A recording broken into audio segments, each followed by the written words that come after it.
Lasers are not much used in our daily personal life. Some people may use a laser as a pointer, but industrial level, lasers have wide applications such as medical, drilling, excavation, welding, satellite tracking, medical and biological research, compact disc, and barcode reading. Lasers are used in space exploration. Ground-based telescopes create artificial stars with lasers, aiding the study of the original star. So far, a significant number of Nobel Prizes have been awarded exclusively for work with lasers. Now the question is, whether laser light has properties that makes laser special. What is the difference between laser light and ordinary light bulb, along with how laser light is made? Today's video covers various topics related to laser. To the naked eye, laser light looks like a simple light beam. But if we observe the laser light in depth, three special characteristics of laser light can be found. First of all, laser light is monochromatic. That is, the same color light is emitted from the laser light. We can state that the laser emits light of a certain wavelength, and this is why the light of the laser light is of a certain color. Second, all light waves in laser light are coherent, so the laser light is very powerful. Just a few milliwatts of laser light can damage the eye. The third aspect is that the laser light is very focused. This means that the laser light does not spread out all around, but instead moves along a straight line in a specific direction. These three features of laser light make it very special from all other lights. Now the question is, how to bring all these laser features in light? To understand this, let's first see what the light emitted from a normal LED bulb looks like. LED lights have two types of semiconductors. One is N-type and the other is P-type. N-type semiconductors have extra electrons. On the other hand, P-type is electron deficient. Now, even after these two semiconductors are side by side, a minimum voltage is required for electrons to go from N-type to P-type. As a result, when this voltage is applied externally, the excess electrons from the N-type move to the deficient part of the P-type. But in this case, some energy loss has to be done to fill the deficiency of electron P of N. And this loss of energy comes out in the form of photons or light. Thus, photons continue to be emitted as long as an external voltage is applied. As a result, the LED bulb radiates brightness. Now the color of light emitted from the LED bulb depends on the material the semiconductor is made of. In this chart, you can see what color light will be emitted in the case of which substance. Now, if we consider a red LED, then light of the same wavelength will be emitted from it, and it will be monochromatic light. This monochromatic light is emitted randomly, that is, the light emitted from the LED is not coherent. As a result, the light emitted from the LED cannot become laser light. Now let's discuss how the characteristics of lasers are brought into light. The idea of the laser originated in 1916 by Albert Einstein quantum theory of radiation bubble. Even after Einstein proposed something like laser, it took a long time for laser technology to materialize. In 1953, Charles Townes created the first laser for a very short time, where microwave is used. As a result, it was then called maser. And around that time, Gordon Gould was working on lasers, and in his written notes, the word laser is first found. However, the world's first functional laser was successfully created by Theodore Maiman on 16 May 1960. This is Theodore Maiman's laser device.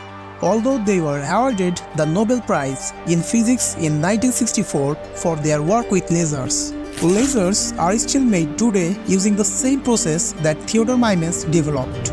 Although there has been some improvement in the technical aspects, the basic principle remains the same.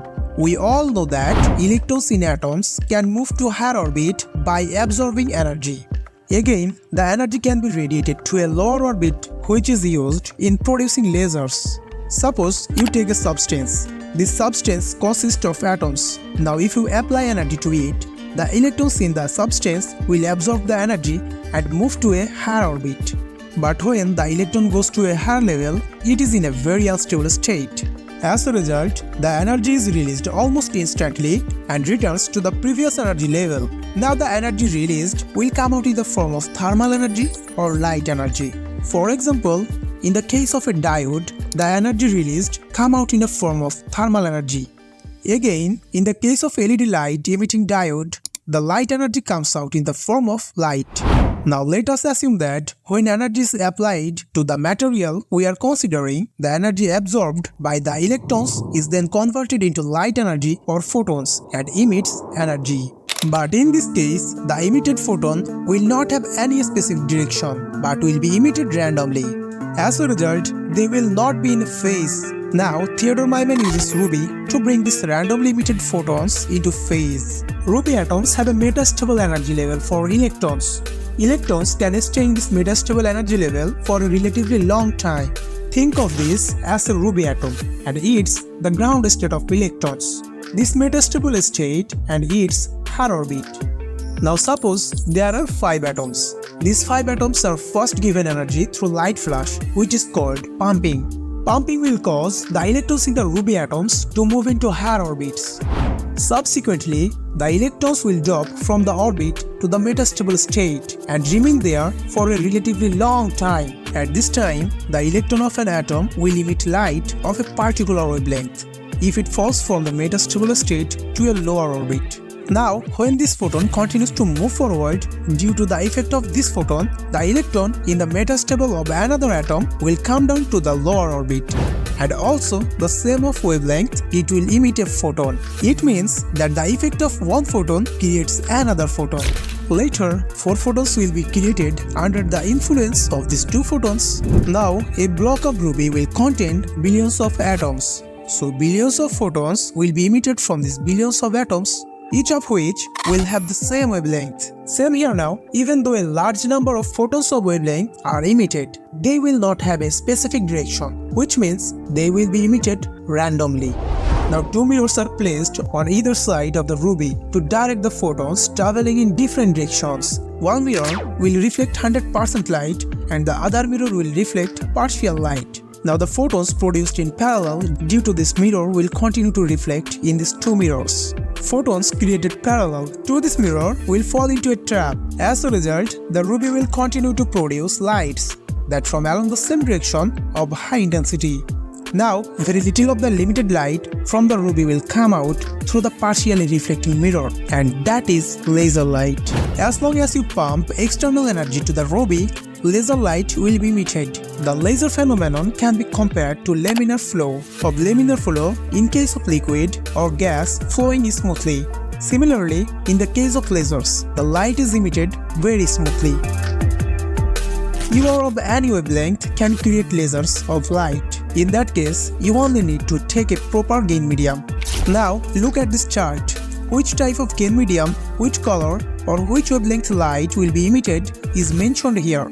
For example, ruby emits light of wavelength 694.3 nanometers. As a result, the color of the laser light emitted from the ruby is red. It is not only solid material that should be used as a gain medium. You can use liquid and gas as a gain medium. For example, one of the lasers used to cut various materials is the carbon dioxide laser.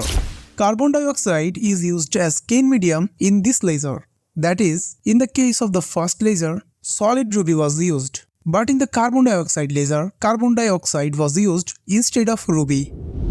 The earliest lasers were continuous lasers, meaning that light was emitted continuously. But currently, short pulse laser as well as ultra short pulse laser has been discovered. And nowadays, the use of this ultra short pulse laser has been greatly expanded. A powerful laser already has a lot of power, and the light is focused on a small area through a lens. As a result, when a focused laser is directed at an object, the material at that location is vaporized due to the heat, thereby cutting the metal. However, due to the continuous laser, the heat energy spread over a large area, so the cut part is not smooth. But if you use short pulse laser, the heat energy cannot spread over a large area, so the cut part is very smooth. The attosecond pulse laser was developed some time ago, through which electron imaging can be done. The Nobel Prize was also awarded for the invention of this attosecond pulse laser. I will make the next video about how electron imaging is done with attosecond pulse laser. Today, lasers have many uses such as telecommunications. In optical fibers, light is transmitted through the presence and absence of zeros and ones. And here, laser is used as light. In the medical field, lasers are used in various tests, surgeries, and cancer detection. Moreover, lasers are used in almost all industries, which unknowingly made our life easier. Lasers are continuously being improved. Also, we have been doing some misuse of lasers. You can buy a laser pointer from the market, but we have to be careful in using it. Because if the laser scratched by your joke gets into someone's eyes, it can cause considerable damage to the eyes. We must all be careful when using lasers. I hope I have been able to give you basic ideas about laser technology in this video. If you enjoyed the video, please consider subscribing.